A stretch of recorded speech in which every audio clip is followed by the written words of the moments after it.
Aujourd'hui, je t'explique pourquoi tu cours mal quand il fait chaud et pourquoi ça n'a rien à voir avec ton mental. J'ai terminé mon Ironman le 14 juin en partie sous la chaleur et surtout sans douleur chronique. Et j'accompagne des coureurs qui se crament chaque été depuis des années. La plupart des coureurs pensent qu'il faut juste boire plus et serrer les dents. C'est l'erreur exacte qui les met dans le rouge. Avant de rentrer dans le vif du sujet, si tu veux le protocole exact que j'utilise avec mes coachés pour pouvoir adapter leur séance à la chaleur, envoie-moi un DM sur Instagram et je te l'enverrai directement. Voilà ce que font 90% des coureurs l'été. Même plan qu'au printemps. Ils boivent un peu plus et quand ça brûle, ils vont serrer les dents. Résultat, la fréquence cardiaque qui s'envole, des séances ratées et parfois même l'arrêt. La chaleur, c'est une charge d'entraînement, exactement comme le volume ou l'intensité. Tu ne l'ajoutes pas par-dessus ton plan, tu réajustes ton plan pour que ça colle autour d'elle. Pourquoi l'ancienne méthode ne marche pas? Tout simplement parce que ton corps va réguler sa température corporelle avant la performance. À la même allure, ton corps va peut-être battre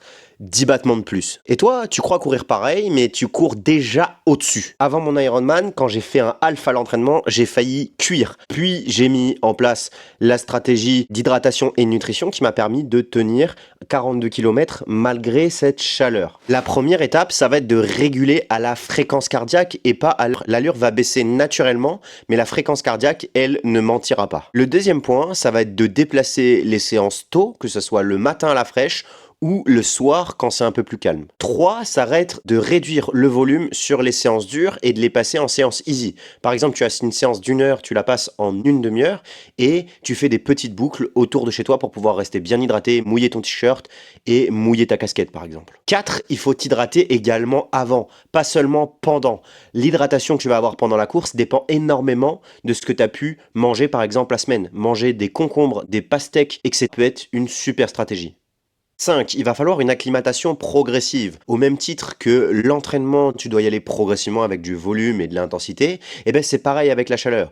Il faut que tu t'y adaptes progressivement. Si tu n'as pas de compétition, ça ne sert à rien de se forcer à courir à la chaleur, mais si tu as une compétition qui est prévue à 30 degrés, il va forcément falloir y aller. Donc prends ton temps, commence à courir à la fraîche et augmente progressivement le temps d'exposition à la chaleur, mais également la chaleur en elle-même. Commence à courir le matin, puis va progressivement vers une chaleur vers 10h30, même s'il fait très très chaud en ce moment. 6. Fais quand même attention à la chaleur. La chaleur peut poser beaucoup de problématiques comme l'hypernatrémie, la déshydratation qui pourrait avoir des conséquences énormes sur ton corps. Donc écoute vraiment tes signaux. Si le cardio ne descend pas, tu t'arrêtes et tu marches. Ce n'est pas du tout un échec, c'est une décision qui est juste et qui va servir ton entraînement sur le long terme. Mais réguler ta fréquence cardiaque, ça ne marche uniquement si tu sais bien gérer ton volume et ton intensité. Je t'explique exactement comment faire dans cette vidéo. Sur ce, je te souhaite une bonne journée. Allez, ciao!